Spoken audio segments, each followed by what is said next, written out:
नमस्कार दोस्तों। आज मैं आपको सुनाऊंगा परिवार और माँ, तीन भाई एक बहन की कहानी। एक गांव में एक सुखी परिवार रहता था। उस परिवार में तीन भाई और एक बहन थी। उनके माँ बाप उन चारों से बेहद प्यार करते थे, मगर बीच वाले बेटे से थोड़ा परेशान थे, क्योंकि बड़ा बेटा पढ़ लिख कर डॉक्टर बन गया और छोटा बेटा भी पढ़ लिख कर इंजीनियर बन गया था। मगर उनका बीच वाला बेटा बिल्कुल गंवार और आवारा ही बनकर रह गया। अब उनके दो बेटे डॉक्टर और इंजीनियर ने शादी भी कर ली थी, और कुछ महीनों के बाद ही उनकी बेटी की भी एक अच्छे घराने में शादी हो गई थी। मगर बीच वाला बेटा अभी भी कुंवारा ही था, क्योंकि वो बिल्कुल अनपढ़ था और कहीं पर मजदूरी का छोटा सा काम करता था। इसलिए उसे शादी के लिए कोई भी लड़की नहीं मिल रही थी, और उसके माँ बाप उससे बहुत परेशान हो चुके थे। अब जब भी उसकी बहन अपने मायके आती तो पहले वो अपने डॉक्टर और इंजीनियर भाइयों से मिलती थी, मगर बीच वाले भाई से वो बहुत कम मिलती थी, क्योंकि वो उसे ज़्यादा पैसे नहीं दे पाता था। लेकिन फिर भी वो अपनी बहन से बहुत प्यार करता था। अब उनके पिताजी की बीच वाले बेटे की शादी किए बिना ही मृत्यु हो गई। उनकी माँ ने सोचा कहीं अब किसी के मुंह से बंटवारे की बात ना निकले, इसलिए अपने ही गांव की एक सीधी सादी लड़की से अपने गंवार लड़के की शादी करवा दी। शादी होते ही न जाने क्या हुआ। अब उसका अनपढ़ बेटा पूरा मन लगाकर काम करने लगा और पहले से कहीं ज़्यादा मेहनत भी करने लगा। अब तो उसे कोई भी दोस्त बुलाने आता तो वो उसे यही कहता था कि भाई, पहले तो मैं जैसे तैसे अकेला कमाकर खा लेता था, मगर अब मेरी शादी हो गई तो मुझे अपनी पत्नी के लिए भी कमाना पड़ता है, और कल को आने वाले बच्चों के लिए भी तो कुछ जोड़ना ही पड़ेगा। इसलिए दोस्त, अब मैं तेरे साथ नहीं घूम सकता। ये कहकर उसका गंवार लड़का सीधा अपने काम पर निकल जाता है। अब उसके दोनों भाई डॉक्टर और इंजीनियर आपस में ये बात करते हैं कि हम दोनों तो उस गंवार से कहीं ज़्यादा पैसे कमाते हैं, इसलिए हम सब घर और ज़मीन का बंटवारा कर लेते हैं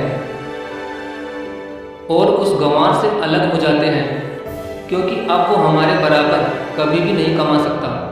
इसलिए उन दोनों भाइयों ने अपनी माँ के लाख मना करने के बावजूद भी बंटवारे की तारीख तय कर दी, और उन्होंने अपनी बहन को भी बुलवा लिया और अपने गंवार भाई से भी कह दिया कि आज तुम अपने काम पर मत जाना, क्योंकि हम सब आज घर और ज़मीन का बंटवारा करेंगे।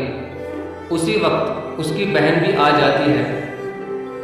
तभी उसका गंवार भाई कह है कि तुम लोग बंटवारा कर लो, मुझे जो भी देना हो दे देना, मैं शाम को आकर अंगूठा लगा दूंगा। तभी उसकी बहन कहती है, अरे बेवकूफ़, तू तो अनपढ़ ही रहेगा, जमीन का हिस्सा तो आमने सामने बैठकर ही होता है। तभी उसके दोनों भाई भी बीच वाले गंवार भाई को उल्टा सीधा कहते हैं। तब उसकी माँ भी उसे कहती है कि बेटा, आज तू काम पर मत जा, बंटवारा तेरे सामने ही होगा तो ही अच्छा है। उसी वक्त वकील भी आ जाता है। तभी वकील कहता है कि आपका सारा हिस्सा मिलाकर 10 बीघा ज़मीन है और आपका घर है। अब ये बताओ कि किसको कितना हिस्सा देना है, मैं उसी हिसाब से बंटवारे के कागज़ बना दूंगा। उसी वक्त उनका गंवार भाई कहता है कि वकील साहब, 5-5 बीघा मेरे दोनों भाइयों के नाम लिख दो, और ये जो हमारा मकान है ये मेरी प्यारी बहन के नाम कर दो। तभी उनके दोनों भाई और बहन पूछते हैं कि और तू हिस्से में क्या लेगा।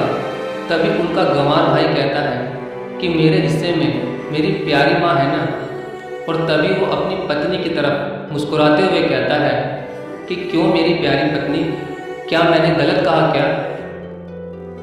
उस गंवार की पत्नी अपनी सास से लिपट कर कहती है कि माँ से बड़ी वसीयत क्या होगी मेरे लिए। और उसी वक्त उसका गंवार पति भी अपनी माँ से लिपट जाता है। गंवार बेटे बहू के इसी प्यार ने जमीन जायदाद के बंटवारे को एक सन्नाटे में बदल दिया।